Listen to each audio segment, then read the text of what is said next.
नया चैनल लाने से पहले हमने आपसे पूछा कि आप उसमें क्या देखना चाहते हैं। आपने कहा सत्ता से सीधे और तीखे सवाल। तो देखिए तक 360, गली से ग्लोब तक।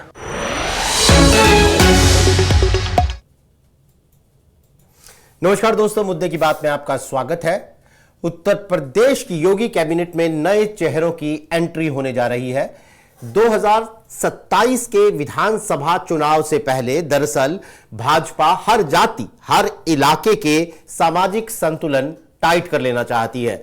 पिछले दिनों सीएम योगी की दिल्ली में बीजेपी की टॉप लीडरशिप से मुलाकात हुई और उसी के बाद से मंत्रिमंडल विस्तार की चर्चा ने जोर पकड़ लिया था। हाल में प्रदेश अध्यक्ष यानी पंकज चौधरी, वो कुर्मी समाज से हैं, उन्हें चुना गया। उसके बाद से संभावित मंत्रियों के नाम सियासी गलियारों में टहल रहे हैं। संभावित मंत्रियों के नाम मतलब ये कि अब कौन जाति का मंत्री आएगा, अब किस इलाके से मंत्री होगा।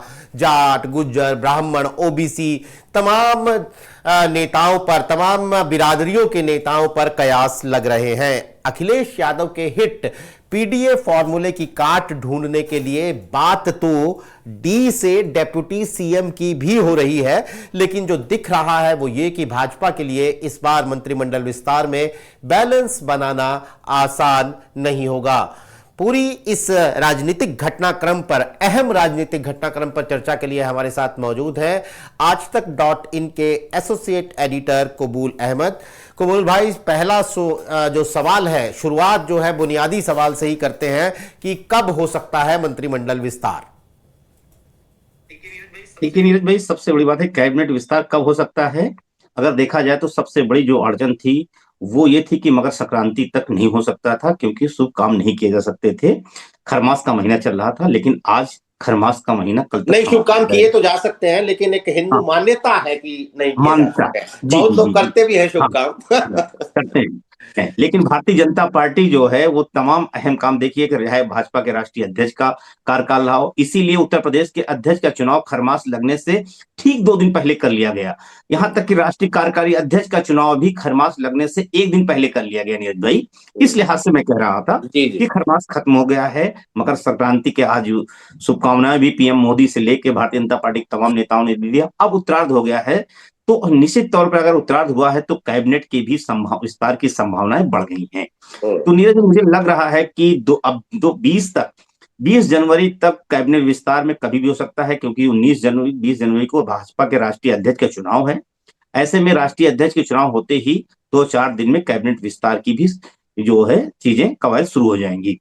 हाँ, ये बात जरूर है कि सिर्फ कैबिनेट विस्तार में जो होने जा रही है वो मुझे लगता है जनवरी के फर्स्ट वीक में जाए, क्योंकि 1 साल पहले भारतीय जनता पार्टी अपने तमाम 2027 में जो चुनाव होने वाले, जिस बात का आप नीरज भाई जिक्र कर रहे हैं, उसके लिए तमाम कील काटे दुरुस्त कर लेना चाहती है। जहां पे कमियां हैं उसको सुधार लेना चाहती है। तो भाजपा के सामने निश्चित तौर पर एक बड़ी चुनौती है अपने सियासी समीकरण के साथ साथ क्षेत्रीय बैलेंस बनाने की। बीजेपी को सबसे बड़ा झटका 2024 में लगा, और उस 24 में लगने की वजह से ही उसने सबसे पहले अपने प्रदेश अध्यक्ष की नियुक्ति की, और नियुक्ति में उस समाज के नेता को ला के बैठाया गया जिस समाज का सबसे बड़ा झटका लगा, वो है कुर्मी समुदाय से, ओबीसी के। तो निश्चित तौर पर अगर कर लिया गया, लेकिन जैसे ही पंकज चौधरी को प्रदेश अध्यक्ष बनाया गया नीरज भाई, वैसे क्षेत्रीय बैलेंस बिगड़ गया, क्योंकि मुख्यमंत्री योगी आदित्यनाथ और पंकज चौधरी दोनों गोरखपुर से आते हैं, एक ही इलाके से, पूर्वांचल से आते हैं। तो निश्चित तौर पे अगर पूर्वांचल से आते हैं तो पश्चिम में कौन, अब पश्चिम को साधना, क्योंकि पश्चिम भाजपा का मजबूत गढ़ है नीरज भाई। अगर उत्तर प्रदेश में भाजपा की सियासी वनवास खत्म हुआ है तो उसके खत्म होने के पीछे पश्चिम उत्तर प्रदेश की राजनीति बहुत अहम रही है। तो और इस बार भी इतनी जो लोकसभा चुनाव में भी जो नुकसान हुआ, उसमें भी देखा जाए तो पश्चिम में इतना नुकसान नहीं हुआ जितना पूर्वांचल में हुआ है। तो निश्चित तौर पे जो उसका सबसे मजबूत दुर्ग है उसको बचाए रखना एक बड़ी चुनौती हो गई है। और उसके साथ साथ नीरज भाई, आपने एक बात कही, कास्ट समीकरण। हाँ, भाजपा के लिए कास्ट कॉम्बिनेशन बनाना बहुत अहम है, क्योंकि कैबिनेट में अगर देखा जाए उत्तर प्रदेश में तो अभी 54 मंत्री हैं मुख्यमंत्री को लेकर, और वो संख्या बढ़ के 60 तक हो सकती है। यानी कि अगर इस लिहाज से भी देखा जाए, किसी की कैबिनेट छुट्टी नहीं होती तो 6 मंत्री पद की जगह अभी भी खाली है। और भाजपा को हमने देखा है, जब भी चुनाव होना होता है उससे पहले ये सारी कवायद भाजपा करती है, चाहे वो बिहार का चुनाव हो या उत्तर प्रदेश के 2022 के चुनाव से पहले भी देखें तो भाजपा ने उत्तर प्रदेश में 2022 के चुनाव से पहले भी अपना कैबिनेट विस्तार किया था। और कैबिनेट विस्तार करने के बाद जो जगह खाली थी उसकी भरपाई की करके एक समीकरण साधने की कोशिश की गई थी। तो मुझे लगता है नीरज भाई, अब सही समय है भाजपा को अपने उत्तर प्रदेश में कैबिनेट विस्तार करने की। बिल्कुल सही बात है। दर्शकों को बता दूं कि फिलहाल जैसा कबूल अहमद ने बताया कि जो मौजूदा स्थिति है, सामान्य वर्ग जिसे हम ब्राह्मण, ठाकुर, क्षत्रिय, वैश्य, इन समाजों से आने वाले जो नेता हैं 2 दर्जन के लगभग फिलहाल योगी कैबिनेट में हैं। ओबीसी जो है वो भी लगभग 2 दर्जन के करीब हैं और एससी समुदाय के नेता लगभग 9-10 मंत्री एससी समुदाय के हैं। 6 पद अभी भी खाली है, जो एक फॉर्मूला होता है कुल विधायकों की संख्या और मंत्रिमंडल की संख्या का, उसके हिसाब से। तो अगला सवाल मेरा यह है कि क्या आपको दिख रहा है कि किसी खास जाति की तरफ या किसी खास वर्ग की तरफ भाजपा का तवज्जो हो सकता है, जो मौजूदा हालात आपको दिख रहे हैं, या फिर किसी खास इलाके की तरफ, जाति भी, वर्ग भी और इलाका भी? नीरज भाई, सबसे बड़ी बात है कि अभी फिलहाल जो कैबिनेट है उत्तर प्रदेश की, उसका स्वरूप कैसा है। सवाल ये जो आपने बताया, मैं उसको एग्जैक्ट आंकड़े के साथ बता रहा हूं। उत्तर प्रदेश में जो कैबिनेट है और उसमें देखा जाए तो जो सवर्ण मंत्री हैं सवर्ण समुदाय के, जिसमें ठाकुर, ब्राह्मण, वैश्य, कायस्थ मिला के ये संख्या 20 की है। वहीं ओबीसी, जिसमें अलग अलग विभिन्न जातियां आती हैं, जिसकी आबादी उत्तर प्रदेश में 54% है, उसके मंत्रिमंडल में 22 मंत्री हैं फिलहाल। दलित समुदाय की मंत्रियों की संख्या 9 है। अब बात आती है कि ओबीसी में मतलब अपर क्लास में किस जाति का कितना प्रतिनिधित्व है। तो अगर आप देखेंगे नीरज भाई, तो जो 20 मंत्री हैं उसमें 8 मंत्री जो है वो राजपूत समुदाय से हैं, 7 मंत्री जो है ब्राह्मण समुदाय से हैं। इसके अलावा जो 3 जो है वो वैश्य समुदाय से हैं और 2 कायस्थ समुदाय से हैं। तो नीरज भाई उसमें 2 भूमिहार भी समुदाय से हैं। तो ये कैबिनेट का स्वरूप सवर्ण क्लास का है। इसी तरह से ओबीसी में भी देखा जाए तो कुर्मी समुदाय से, अलग अलग लोध समुदाय से, तमाम समाज के पाल समुदाय तमाम एक कॉम्बिनेशन बनाने की कोशिश की थी। इसी तरह से दलितों में भी उन्होंने पासी समुदाय से लेके जाटो समुदाय तक को अपने कैबिनेट में प्रतिनिधित्व दिया था। यहां तक कि जो मुस्लिम समुदाय है उसको भी अपनी कैबिनेट में योगी आदित्यनाथ ने 2022 में जगह दी थी। लेकिन आज की तारीख में नीरज भाई, भाजपा के सामने जो सबसे बड़ी चुनौती है कास्ट कॉम्बिनेशन साधने की, अगर देखा जाए तो सबसे पहले क्या आखिर जरूरत क्यों पड़ रही भाजपा को कि कास्ट कॉम्बिनेशन उसके लिए क्यों चुनौती है? क्योंकि 2024 का जो लोकसभा चुनाव हुआ था नीरज भाई, उसमें जो भाजपा को सबसे बड़ा झटका लगा है वो दलित और ओबीसी वोट बैंक से लगा है। क्योंकि अखिलेश यादव का जो पीडीएफ फार्मूला था, पिछड़ा दलित अल्पसंख्यक फार्मूला, वो जो है काफी हिट हुआ था। और वो फार्मूले में कहीं ना कहीं समाजवादी पार्टी को जब से सबसे बड़ा जो चोट लगी वो पहला लगा कुर्मी वोटर में। कुर्मी वोट भाजपा का बहुत मजबूत बन गया था, खासतौर से 2027 और 2022 में भाजपा की। लेकिन 2022 में ही थोड़ी सी चोट लगी थी जिसको भाजपा समझ नहीं पाई और 2024 में उसने गहरा झटका दे दिया। तो पहला है कि कैसे कुर्मी वोटों को साधा जाए, और भाजपा ने कुर्मी वोटों को साधने के लिए ही अपना प्रदेश अध्यक्ष कुर्मी समुदाय बनाया। दूसरा जो ओबीसी में झटका लगा वो मौर्य जो साक सैनी कुशवाहा समुदाय है, उसने भी भाजपा को तगड़ा झटका दिया है। नीरज भाई, आप देखेंगे समाजवादी पार्टी में 3 सांसद हैं कुर्मी है, तो एक बड़ा वोट बैंक है। खासतौर से ओबीसी में यादव के बाद अगर कोई 2 बड़ी जातियां हैं नीरज भाई, तो उसमें पहला कुर्मी आता है, दूसरा फिर जो है साक सैनी कुशवाहा आता है, फिर तीसरा निषाद समुदाय का आता है। तो इसके बाद जो है तमाम पाल, गड़रिया, लोध, तमाम जातियां अलग अलग ओबीसी के आती हैं। लेकिन जो बेस मेन है वो 2-3 बड़ी जातियां प्रमुख हैं, उसमें कुर्मी वोट और कुशवाहा वोट। तो भाजपा के सामने है कि ये है आज योगी आदित्यनाथ की कैबिनेट में अगर देखा जाए तो कुशवाहा और मौर्य समुदाय से अगर देखा जाए तो उसमें कौन चेहरा है? केशव प्रसाद मौर्य डिप्टी सीएम है नीरज भाई।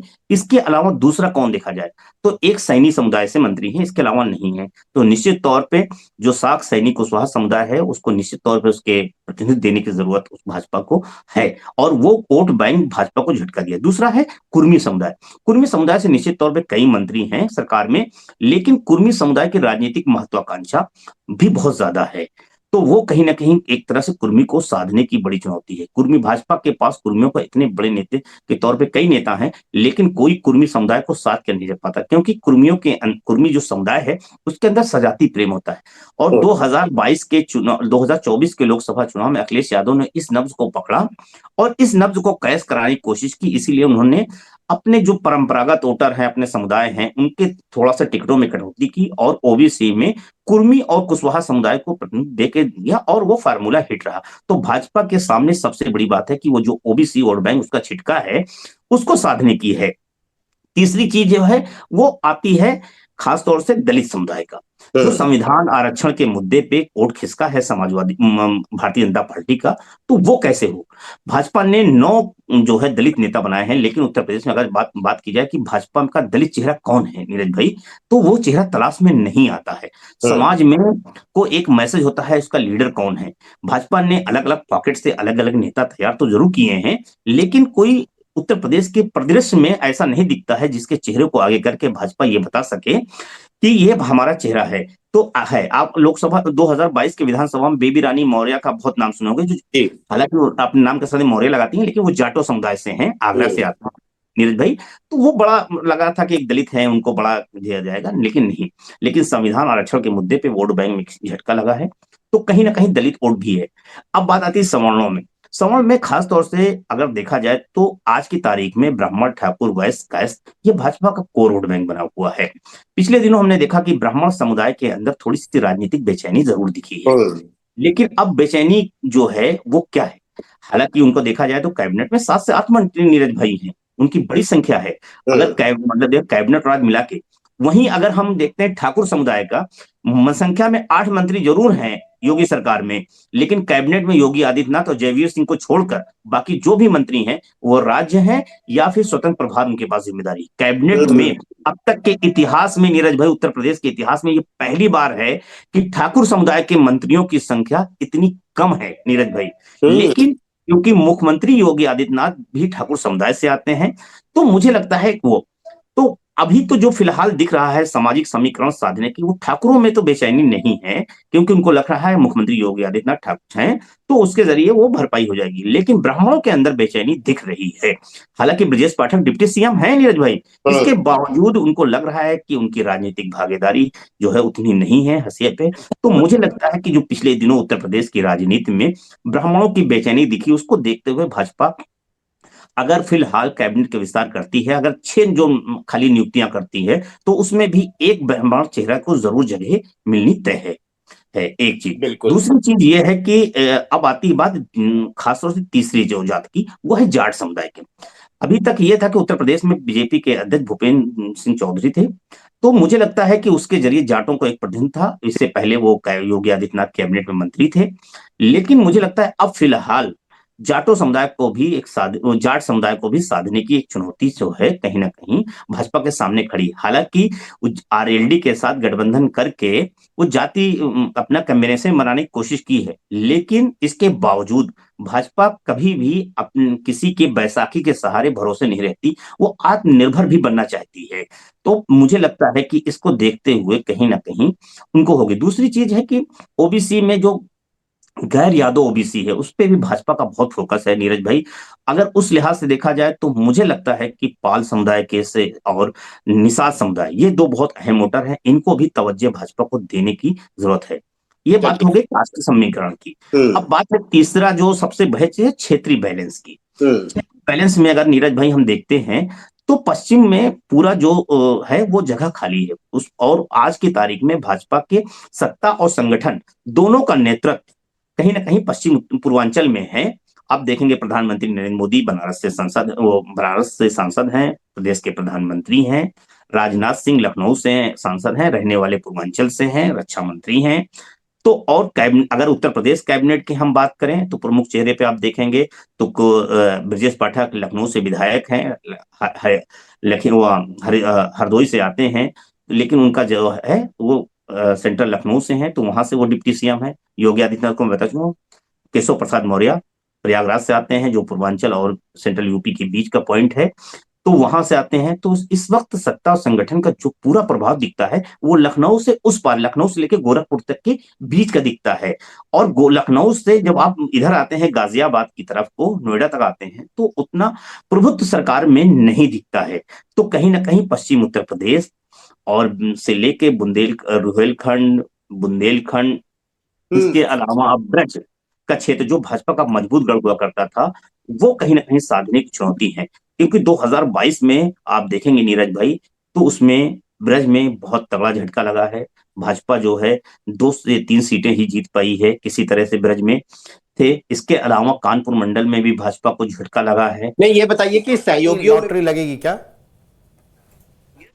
नीरज भाई, सहयोगियों में प्रेशर पॉलिटिक्स का दांव तो संजय निषाद से लेके संजय से लेके आरएलडी तक कोशिश कर रही हैं, और अनुप्रिया पटेल भी कर रही हैं। तो मुझे लगता है कि अगर कहीं ना कहीं कोई प्रतिनिधित्व देने की बात आती है, तो मुझे लगता है कि सहयोगियों में किसी को कैबिनेट में उसके रिसफल में रिप्लेस तो किया जा सकता है मंत्री कि एक है। लेकिन जैसे आप देखेंगे तो आप निषाद पार्टी में आप किसको रिप्लेस करेंगे? संजय निषाद को रिप्लेस तो हो नहीं सकते हैं नीरज भाई। दूसरी तरफ ओम प्रकाश राजभर हैं जो पार्टी के प्रमुख हैं, उनको रिप्लेस करने की भी संभावना है। हाँ, ये जरूर है कि आरएलडी अपने मंत्रिमंडल में कुछ रिप्लेस कर सकती है उनके मंत्रिमंडल में, क्योंकि आरएलडी को कैबिनेट में जगह दी जा सकती है। और दूसरा, अनुप्रिया पटेल, उनकी संख्या मंत्रिमंडल में बढ़ाई जा सकती है। 1 से 2 अनुप्रिया पटेल को अगर दिया जाएगा, एक मंत्री हैं वो लगातार 2 मंत्री की मांग कर रही हैं। लेकिन अगर फार्मूला बनता है नीरज भाई, तो क्योंकि उनके पास अभी 9 से 10 विधायक हैं और ऐसी ही संख्या आरएलडी के पास भी है, 9-10। मुझे लगता है ऐसे में 2-2 मंत्रियों का फार्मूला इनको दिया जा सकता है।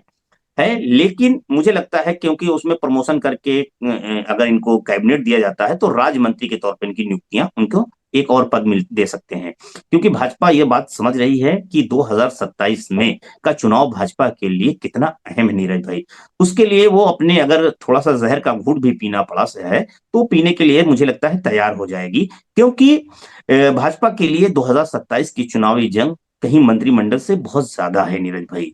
तो मुझे लगता है क्योंकि 2024 के लोकसभा चुनाव के बाद चीजें बहुत भाजपा की गड़बड़ाई हैं, तो मुझे लगता है भाजपा उसको डेमे, और अखिलेश यादव जिस तरह से मुखर हैं और जिस तरह से राजनीतिक उत्तर प्रदेश की अलग अलग करवट बदल रही नीरज भाई, वैसे लेके उत्तर प्रदेश में एक बड़ा रिसफल है। मुझे लगता है कि अभी हम लोग बात कर रहे हैं कैबिनेट विस्तार की, कैबिनेट में बढ़ाने की। मुझे लगता है कैबिनेट में बढ़ाने के साथ साथ कई कैबिनेट मंत्रियों की छुट्टी भी हो सकती है नीरज भाई। टिकट किसका कटेगा? हाँ, तो इसमें बहुत सारे विधायक मंत्री ऐसे हैं जिनको चुनाव से पहले भारतीय जनता पार्टी योगी कैबिनेट हटा के संगठन भेज सकती है। क्योंकि अभी पंकज चौधरी प्रदेश अध्यक्ष बने हैं, उनकी टीम का गठन होना है। दूसरी तरफ नितिन नवीन भी राष्ट्रीय अध्यक्ष बन गए हैं और उनका भी तमाम हो रहा है। तो राष्ट्रीय टीम से लेकर प्रदेश टीम तक बननी है नीरज भाई।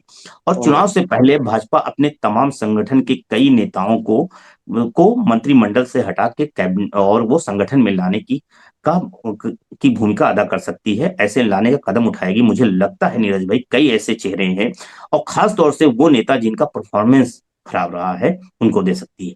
भाजपा के सामने नीरज भाई कैबिनेट में रखने की उनके सामने भी एक और चुनौती है कि जो समाजवादी पार्टी से दल बदल करके विधायक आए हैं, अभी भी उनको बहुत कुछ मिला नहीं नीरज भाई। 2024 के लोकसभा चुनाव में भाजपा ने समाजवादी पार्टी के कई नेताओं के दल बदल कराया था, खासतौर से जो राज्यसभा चुनाव में बगावत की थी।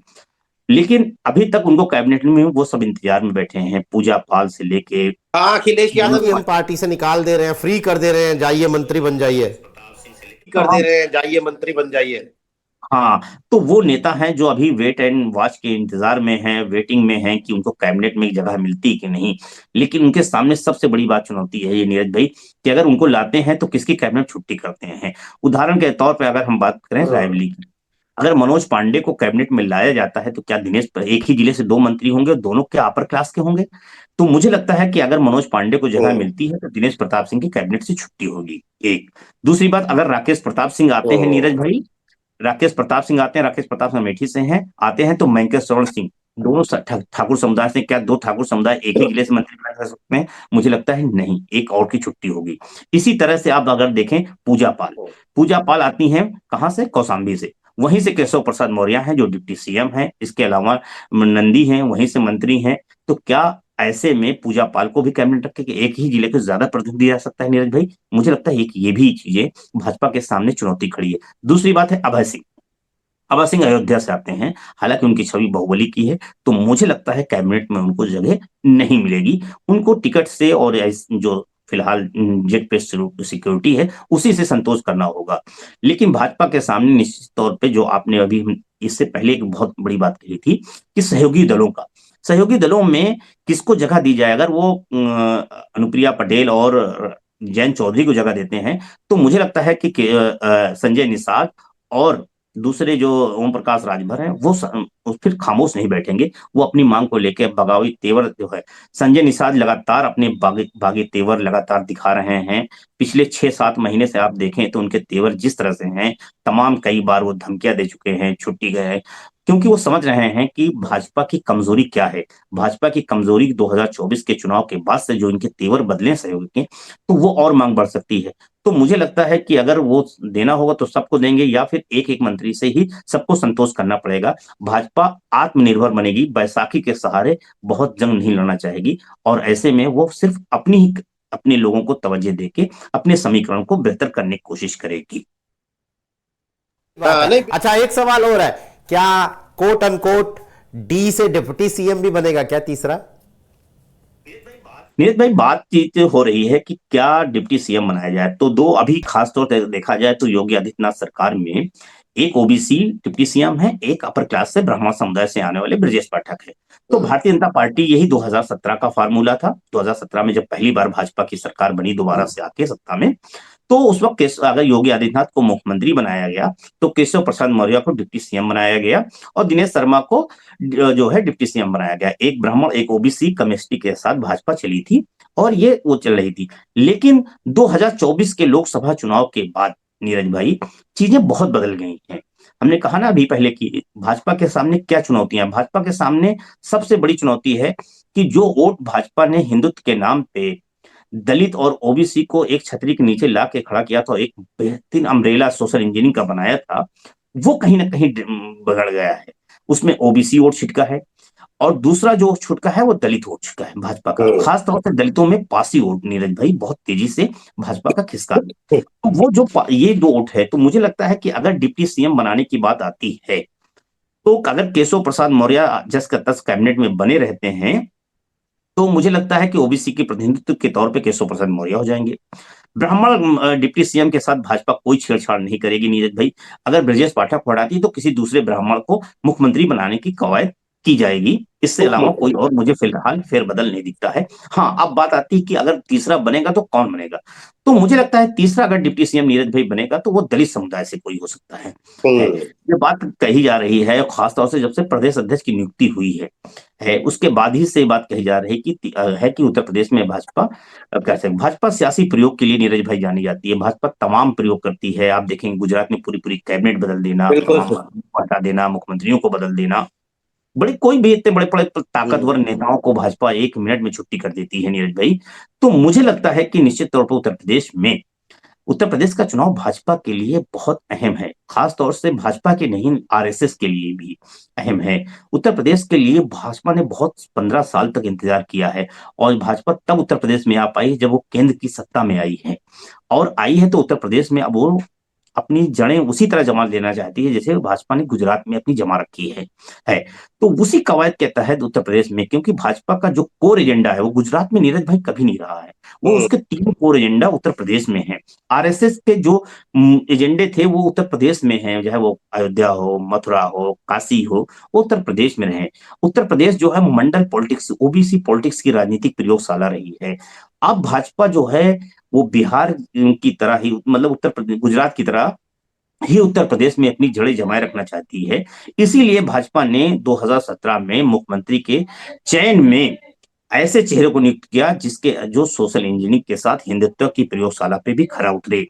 तो मुझे लगता है कि उत्तर प्रदेश में भाजपा के लिए जो समय है वो निश्चित तौर पर बहुत अहम है और भाजपा उसमें कोई भी प्रयोग कर सकती है नीरज भाई। और डिप्टी सीएम की जहां तक बात कही है, तो ये बात जरूर कही जा रही थी, क्योंकि उत्तर प्रदेश में भारतीय जनता पार्टी आज तक किसी दलित को कभी भी प्रदेश अध्यक्ष नहीं बनाया है। उसके बाद से दलित समुदाय के अंदर भी एक बेचैनी दिखी है कि क्या हम सिर्फ वोट देने के लिए हैं। तो मुझे लगता है इस असंतोष को, दूसरी तरफ आरक्षण और संविधान के मुद्दे को, जो विपक्ष का बहुत बड़ा नैरेटिव है, अखिलेश यादव का जो पीडीए में डी है जो सबसे मेन है, उसका अखिलेश यादव का भी फोकस है, मायावती का भी फोकस है। तो उन्हें साधने के लिए भाजपा किसी दलित को डिप्टी सीएम बनाती है तो मुझे कोई आश्चर्य नहीं होगा। लेकिन अगर कोई तीसरा डिप्टी सीएम बनाने का फार्मूला बनता है तो नीरज भाई वो दलित समुदाय से ही हो। महत्वपूर्ण डिटेल्स, बड़ी महत्वपूर्ण ही नहीं, बड़ी बारीक माइन्यूट डिटेल्स जो हमने बात जहां से शुरू की थी कि मंत्रिमंडल विस्तार उत्तर प्रदेश में अगर होता है तो जातिवार, इलाकावार और सामाजिक संतुलन को देखते हुए बीजेपी को यह मंत्रिमंडल विस्तार करना है, और इसमें यह बैलेंस कैसे बना रहेगा इसके बारे में तमाम बारीक जानकारियां अभी हमें कबूल अहमद ने दी। हमारे साथ इस कार्यक्रम में जुड़ने के लिए कबूल आपका बहुत बहुत शुक्रिया। तमाम दर्शकों का भी आभार। दोस्तों, आपका बहुत बहुत नमस्कार। नया चैनल लाने से पहले हमने आपसे पूछा कि आप उसमें क्या देखना चाहते हैं। आपने कहा सत्ता से सीधे और तीखे सवाल। तो देखिए तक 360, गली से ग्लोब तक।